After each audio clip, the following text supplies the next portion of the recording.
Happy father's day. कैसे हो आप सभी लोग? कमेंट करके ज़रूर बताइए। और जितने भी लोगों ने मेरे चैनल को अभी तक सब्सक्राइब नहीं किया है तो प्लीज़ सब्सक्राइब कर लीजिए। आज मैं पिता के ऊपर कुछ बातें कहना चाहूँगा।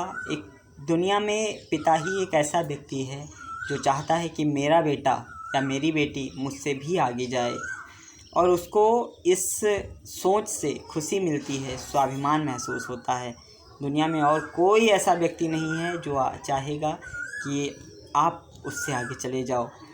पिता अनमोल होता है। पिता खुद कीपैड वाली मोबाइल चलाता है लेकिन अपने बच्चे को स्मार्टफोन देता है। ये होता है पिता।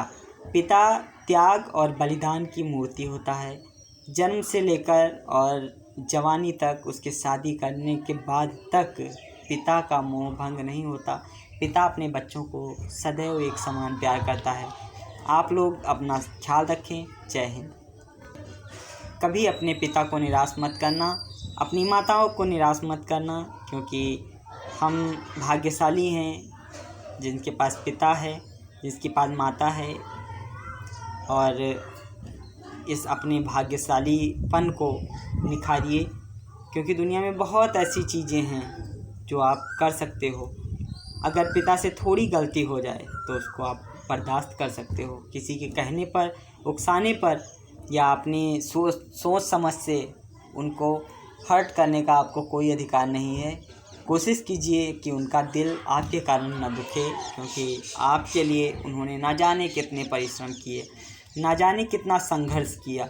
ये बातें मैं आपको इसीलिए बोल रहा हूँ क्योंकि मैं जानता हूँ मेरे पापा ने मेरे लिए कितनी बड़ी मेहनत की है, कितना परिश्रम किया है। मुझे दुनिया उन्होंने ही दिखाई है। आज मैं अगर कुछ हूँ तो अपने पापा की बदौलत, और मेरे पापा इस दुनिया के सबसे अच्छे पापा हैं। ये बात मैं आप सभी के माध्यम से आपको बताना चाहता हूँ।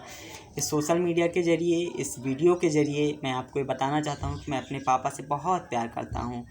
अगर मैं ज़िंदगी में उपलब्धि हासिल करता हूँ तो इसका श्रेय मेरे पापा को ही जाएगा। मेरे पापा इस दुनिया के सबसे बेस्ट पापा हैं। उन्होंने जो संघर्ष किया, जिस संघर्ष से मुझे पाला पोसा, मुझे बड़ा किया, उसका योगदान, उसका मैं ऋण कभी उतार नहीं सकता पूरे जीवन में। चाहे मैं प्रधानमंत्री बन जाऊं, चाहे मुख्यमंत्री बन जाऊं, लेकिन मैं उनका ऋण उतार नहीं सकता, क्योंकि उनका ऋण बहुत बड़ा है। और उन्होंने जो मेरे लिए त्याग किया है, उतना त्याग तो मैं कर ही नहीं सकता। उतना त्याग करके कोई भी बच्चा अपने पिता का ऋण उतार नहीं सकता। इसलिए आजीवन उनकी सेवा कीजिए, उनकी इच्छाओं को मरने मत दीजिए, क्योंकि आपकी इच्छा के लिए उन्होंने ना जाने कितने परिश्रम किए, ना जाने कितना संघर्ष किया। आप सभी लोग आज पिता दिवस पर अपने अपने मन में यह संकल्प लें कि अपने पिता को दुखी नहीं करेंगे, उनकी हर छोटी बड़ी इच्छा पूरी करेंगे। हमारे देश में एक ट्रेंड चल गया है कि पिता बूढ़ा होता है, बूढ़ा होते ही पिता को अनाथ आश्रम का रास्ता दिखा दिया जाता है, वृद्धाश्रम का रास्ता दिखा दिया जाता है। ये बात सरासर गलत है। पिता ने ना जाने कितना त्याग किया, और बुढ़ापे में जब उन्हें सहारा देने की बात आती है तो हम लोग कतरा जाते हैं। ऐसा नहीं करना चाहिए। ऐसा कभी मत करना, क्योंकि अगले जन्म में अगर आप फिर से कभी आप पिता बनोगे तो आपके साथ भी वैसा ही होगा।